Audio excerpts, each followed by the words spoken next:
everyone, Kristina here. Welcome to day 21 of the holiday card series for 2018. Today's card started out in like a really different place, and then halfway through it kind of took a turn and I changed it quite a bit. So I'm going to try to leave most of that footage in so you can kind of see the journey of how this card came to be. But eventually at the end, I really love how it turned out. So let's get into it. So today's card design starts midway through the creation of a different card design. So I started out wanting to create a background to go behind this colored cat image. So I'm going to be watercoloring with Mission Gold paints, these watercolors, and I've got some Fabriano Artistico extra white watercolor paper. This is a 5x7 block, so it's gummed on all four sides, and since I was just going to be painting this whole background, I decided not to remove it from the block and tape it down to a separate surface. This is always an option when you work on a blocked paper like this because all of the edges are gummed together, so you'll be able to get a flat, finished piece when you leave it on a block like this. So I wet the entire area of that paper, and I did this because I want all of the paints that I add to my picture here, I want them to be very soft and have the edges sort of wick away. So you want to wet your paper for that. So I started with a nice leaf green shade, and then I came in with a little bit of a darker blue-green shade, and I'm mixing those together. I then brought in a blue. This is almost like a more tealish green blue. And at this point, I realized the colors weren't mixing as much as I wanted them to, so I sprayed them with a spray bottle. This is a Tim Holtz Distress sprayer. You could use any type of spray bottle.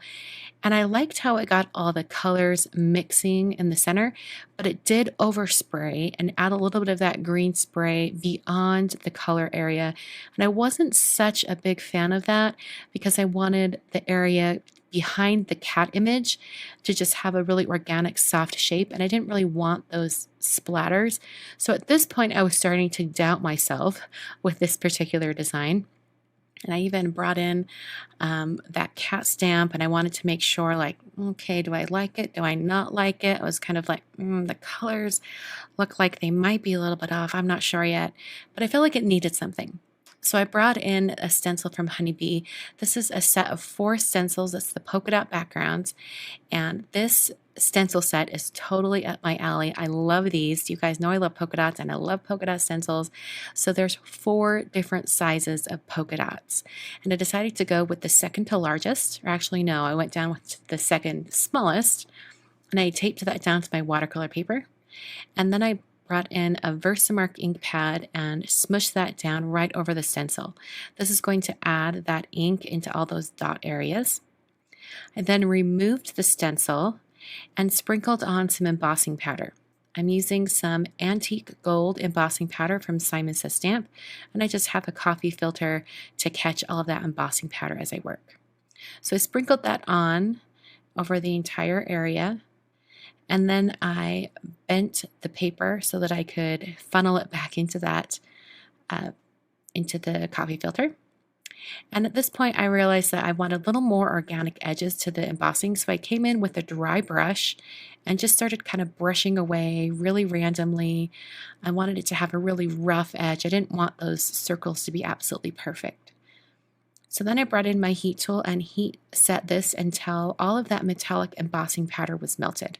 And you can definitely tell when it's melted because the color changes and you get that shiny surface. So I checked one more time with that cat image and I just was not feeling it. I thought, well, maybe it's the colors. Maybe I'll just swap out the colors, change it to a different color on the cat in the box. So I changed it to blue and green, and I did like it a little bit better, but it still wasn't my favorite, and I was debating back and forth between these two, and then I decided, you know what, maybe I'm just not feeling the cat image today. So I decided I'll save this for another card. You might see those in a different holiday card series video, I'm not sure. They're still sitting on my craft desk. But I grabbed these dies from Honeybee. These are the Fa La La dies. And I'm going to cut the shadow area out of vellum and the main greeting out of some white cardstock. And then I used some Gina K Connect glue and just put little tiny dots of glue all along the word Mary and then pressed it down onto that vellum area. Now this is a really delicate die cut, and so it can stretch out and kind of morph and change a little bit, which isn't an issue unless you're using the shadow area with it. And in that case, like for mine, you have to use your tweezers or your fingertips to kind of manipulate it back into its original shape. So after I had that vellum piece all prepared, I prepped my card base. I made a card base out of some Nina Classic Crest Solar White cardstock. This is the 110-pound version, and I just scored that at 5.5 to create a side folding card. Now my watercolor piece, I actually trimmed it down earlier to 5.25, so I had to trim my card base too.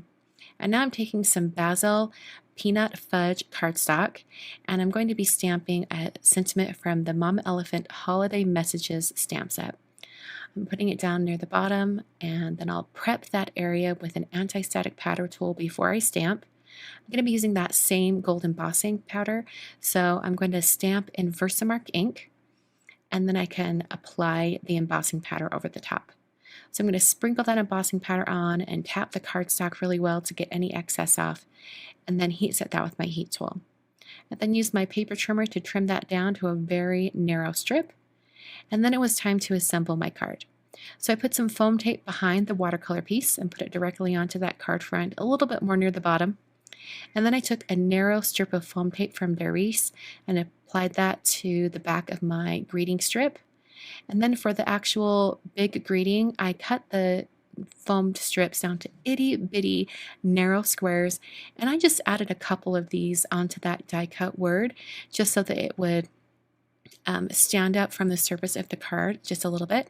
And then I put that same connect glue just on the very bottom of the letter Y and also the M where it attaches to that brown narrow strip. And that's the card for today. Definitely ended up a lot different than how I originally planned. I hope you guys enjoyed the whole journey of getting to the end of that card.